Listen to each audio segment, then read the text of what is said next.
Perkenalkan, nama saya Novenia Kristina Elisabethawati dengan NIM 23095111052. Pada studi kelas kali ini, di mana pada suatu peternakan unggas dilaporkan bahwa beberapa ayam sakit dan ada yang sampai mati. Pertumbuhan ayam lambat, cenderung diam atau tidak aktif, dan gejala lain yang muncul adalah mencit warna putih. Kecurigaan muncul terhadap anak ayam tersebut menderita kolibasilosis. Peternakan membawa feses tersebut ke laboratorium untuk diperiksa. Selanjutnya di sini ada spesimen merupakan bagian dari keseluruhan sampel, dapat berupa organ atau darah dan diambil dengan metode tertentu untuk diketahui lebih lanjut. Selanjutnya pengenalan alat dan bahan laboratorium, yaitu ada spesimen, OSE, cawan petri, AP Bunsen, autoclave, inkubator, MCA, EMBA, dan aquatic. Selanjutnya kita harus mengenal apa itu isolasi bakteri. Isolasi bakteri merupakan pengambilan atau memindahkan mikroba dari lingkungan di alam dan menumbuhkannya sebagai media murni dalam media buatan. Media isolasi bakteri terbagi menjadi dua, yaitu media umum dan media selektif, di mana media umum ini merupakan media padat yang mengandung bahan-bahan semi alamiah, contohnya media Na atau nitrat agar. Yang kedua, media selektif adalah media yang digunakan untuk menumbuhkan bakteri jenis tertentu, sedangkan bakteri jenis lainnya akan dihambat, contohnya media EMBA. Selanjutnya, tahapan isolasi bakteri. Yang pertama, siapkan media umum Na dan media selektif EMBA. Yang kedua, sterilkan OSE di AP Bunsen lalu digunakan untuk mengambil bakteri di spesimen. Yang ketiga, bakteri pada OSE dikulturkan ke media dengan metode gores. Dan yang keempat, menginkubasikan bakteri yang telah ditanam ke dalam inkubator selama 24 jam dengan suhu 32 derajat Celcius. Selanjutnya, hipotesis. Melalui hasil pengamatan tadi, dapat dilihat bahwa pada media EMBA tidak teridentifikasi adanya bakteri E. coli yang merupakan penyebab penyakit kolibasilosis dikarenakan tidak terdapat warna hijau metalik yang menjadi ciri khas. Sedangkan pada media natrium agar teridentifikasi bakteri setelah dilakukan inokulasi. Selanjutnya, identifikasi bakteri. Identifikasi dilakukan dengan mencari ciri pada organisme yang belum diketahui, kemudian dibandingkan dengan organisme yang telah diketahui. Untuk mengidentifikasi bakteri bisa dengan melakukan pewarnaan gram, uji biokimia, dan uji molekuler. Selanjutnya, tahapan pewarnaan gram. Yang pertama, sterilkan OSE di AP Bunsen, kemudian ambil koloni bakteri pada media kultur. Yang kedua, sampel disiapkan di objek kelas dan difiksasi. Yang ketiga, kristal violet diteteskan pada objek kelas, tunggu sampai 2 menit, kemudian bilas sampel pada objek kelas dengan air lalu dikeringkan. Yang keempat, gram iodin diteteskan di objek kelas, tunggu sampai 2 menit, kemudian bilas sampel pada objek kelas dengan air lalu dikeringkan. Yang ketiga, teteskan alkohol lalu tunggu sampai 2 menit, kemudian bilas sampel pada objek kelas dengan air lalu dikeringkan.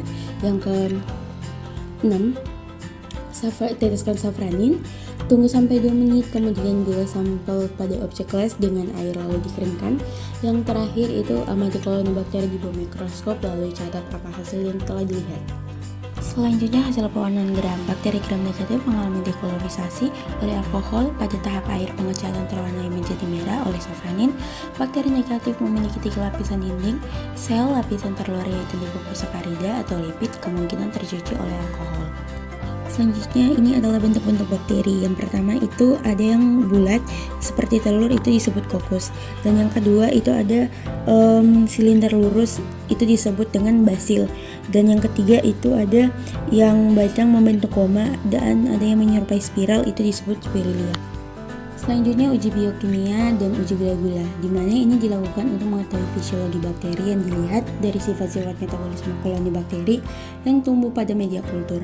Ada beberapa contoh media untuk mengetahui sifat-sifat biokimiawi bakteri yang tergolong enterobacteria seperti TSI, SIM, MRVP, simon citrat, dan uji gula-gula pada glukosa dan laktosa.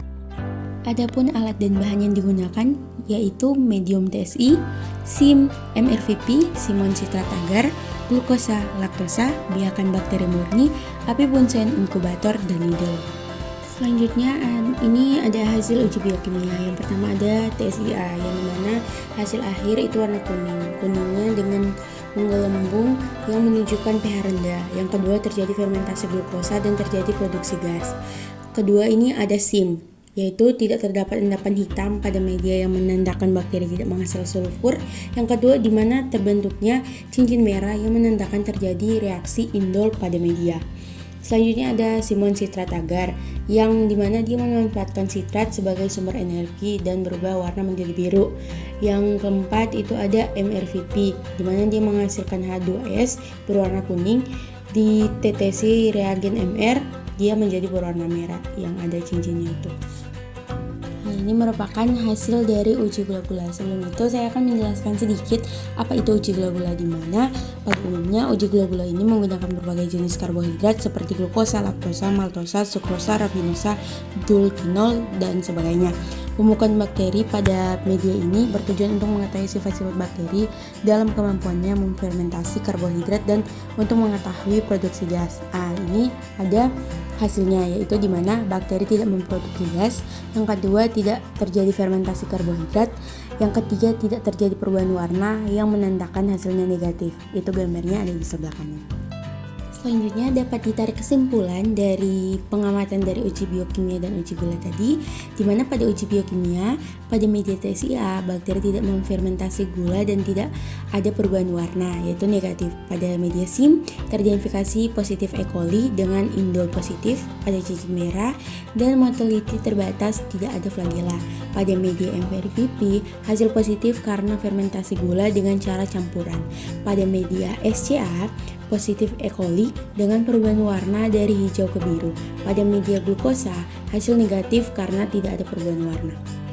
Pembahasan selanjutnya adalah uji kepekaan bakteri terhadap antibiotika atau sensitive test. Ini merupakan uji secara in vitro bakteri sebagai agen penyebab penyakit terhadap berbagai antibiotika. Sensitive test bertujuan untuk mengetahui pola kepekaan agen bakteri tersebut terhadap antibiotika yang digolongkan sensitif, intermedian, atau resisten. Hasil uji ini secara otomatis dapat menentukan antibiotika pilihan yang tepat atau efektif untuk tindakan terapi. Antibiotika pilihan yang efektif digunakan untuk tindakan terapi adalah antibiotika yang tergolong kategori peka, sedangkan antibiotika yang dikategorikan resisten dihindari atau tidak digunakan. Ada beberapa cara uji kepekaan bakteri terhadap antibiotika, antara lain yang pertama itu cara difusi, yang kedua itu cara penipisan lempeng agar, yang ketiga ada cara pengenceran tabung. Selanjutnya alat dan bahan yang digunakan pada saat uji kepekaan bakteri terhadap antibiotika. Itu yang pertama ada Mullen-Hinton agar, cotton bud swab steril, biakan bakteri murni, reagent McFarland 0,5, paper dish, alkohol 70%, api bunsen, ose, dan tisu. Selanjutnya ada standar killing zone. Pada uji kepekaan merujuk pada zona hambat di sekitar cakram antibiotik di mana bakteri tidak dapat tumbuh. Uji ini dilakukan dengan metode distribusi. Diameter zona hambat diukur dalam milimeter dan dibandingkan dengan standar untuk menentukan apakah bakteri sensitif, intermediate, atau resisten terhadap antibiotik tersebut. Untuk standar-standarnya bisa dilihat di tabel yang ada. Tabung yang berisikan koloni itu dikocok terlebih dahulu. Dan tabung itu dipanaskan di atas api bunsen. Selanjutnya ambil cotton bud swab steril. Setelah itu cotton bud yang steril tadi dicelupkan ke dalam tabung yang berisikan koloni. Setelah dipakai, tabung yang berisikan koloni tadi dipanaskan di atas api bunsen. Kemudian cotton bud yang sudah dicelupkan tadi disuap di atas media kultur.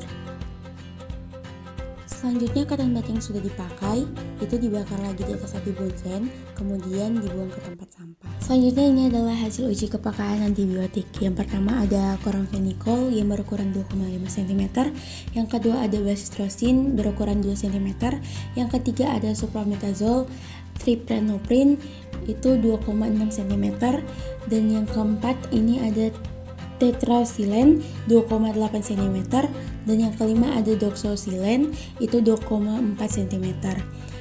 Jadi dari hasil tadi itu bisa disimpulkan bahwa C, B, S, X, T, T, E, dan DO termasuk antibiotik yang resisten. Selanjutnya ini ada kanamisin yang berukuran 2,7 cm dan diubah menjadi milimeter menjadi 27 mm. Untuk kanamisin itu sendiri, dia termasuk antibiotik yang tidak resisten. Karena kenapa dia tidak resisten? Karena kanamisin ini tidak ada koloni yang tumbuh, jadi itu termasuk tidak resisten atau tidak peka. Jadi bisa ditarik kesimpulan bahwa yang menginfeksi unggas-unggas pada peternakan tersebut adalah bakteri Escherichia coli, dan antibiotika yang efektif untuk menangani hal tersebut adalah kanamisin. Di mana kanamisin ini termasuk antibiotik untuk infeksi bakteri gram negatif. Kanamisin ini digunakan untuk membantu mengobati infeksi pada saluran pencernaan, infeksi jamur, infeksi saluran kemih, dan infeksi pada usus. Kanamisin ini juga tidak termasuk dalam resistance atau tidak peka, antibiotik yang tidak peka.